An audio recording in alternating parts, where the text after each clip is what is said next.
সম্মানিত দেশবাসী, আসসালামু আলাইকুম রহমতুল্লাহি বারকাতুহু। আপনারা জানেন, চট্টগ্রাম, বাঁশখালী, সাতকানিয়া, লোহাগাড়া, চকরিয়া সহ এমন এমন জায়গায় গত কিছুদিন আগে বন্যা প্লাবিত হয়ে মানুষের বসত বাড়ি সহ অনেক টাকার ক্ষয়ক্ষতি হয়ে গিয়েছে।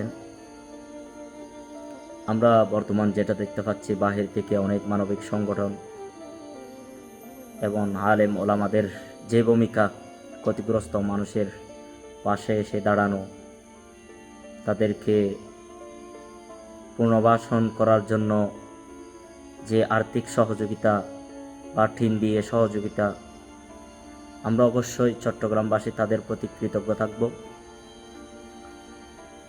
তো আমরাও পশ্চিম মিঞ্জিরিতলা, শিকারপাড়া, হযরত আব্দুল কাদের জিলানী রাদিয়াল্লাহু তাআলা আনহু স্মৃতি সংসদ ও ছাত্র কল্যাণ ফ্রন্টের উদ্যোগে প্রতি বছর যে পবিত্র ঈদে মিলাদুন্নবী করে থাকি, আগামী 2027 সালের যে উদ্যোগটি আমাদের রয়েছেন, সেখান থেকে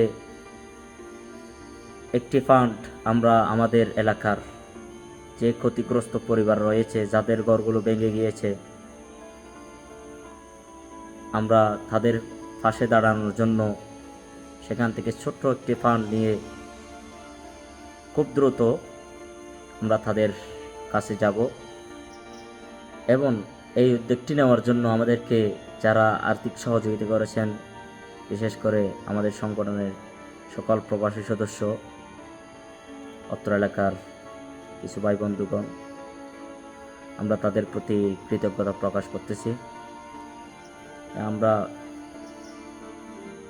ক্ষতিগ্রস্ত পরিবারের পুনর্বাসন করার জন্য যে টিনের উদ্যোগটি নিয়েছি, সেটি আমরা খুব শীঘ্রই তাদের কাছে গিয়ে আমরা পৌঁছে দিব ইনশাআল্লাহ। আমি অনুরোধ জানাবো, আমাদের আশেপাশে যে সংগঠন রয়েছেন, যারা প্রতি বছর বিভিন্ন রকম প্রোগ্রাম করে লক্ষ লক্ষ টাকা খরচ করে থেকে, আমরা সেখান থেকে একটি ফান্ড দিয়ে এরকম ক্ষতিগ্রস্ত পরিবারদের পাশে যেন আমরা সবাই দাঁড়াই এবং আপনারা সবাই আমাদের জন্য দোয়া করবেন, ক্ষতিগ্রস্ত পরিবারদের জন্য দোয়া করবেন।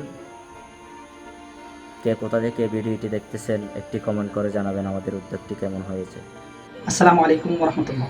সম্মানিত দেশবাসী, যে যেখান থেকে আমাকে শুনছেন, সকলকে জানাই আন্তরিক শুভেচ্ছা ও মোবারকবাদ। আপনারা অবশ্যই অবগত আছেন, বিগত কয়েকদিন আগে চট্টগ্রাম জেলার বাঁশখালী থানা সহ বিভিন্ন স্থানে মানুষ ভয়াবহ বন্যা পরিস্থিতির শিকার হয়েছে এবং অসংখ্য অগণিত মানুষ নিজের বাসস্থান এবং কর্মস্থানের লক্ষ লক্ষ টাকার ক্ষয়ক্ষতি হয়েছে।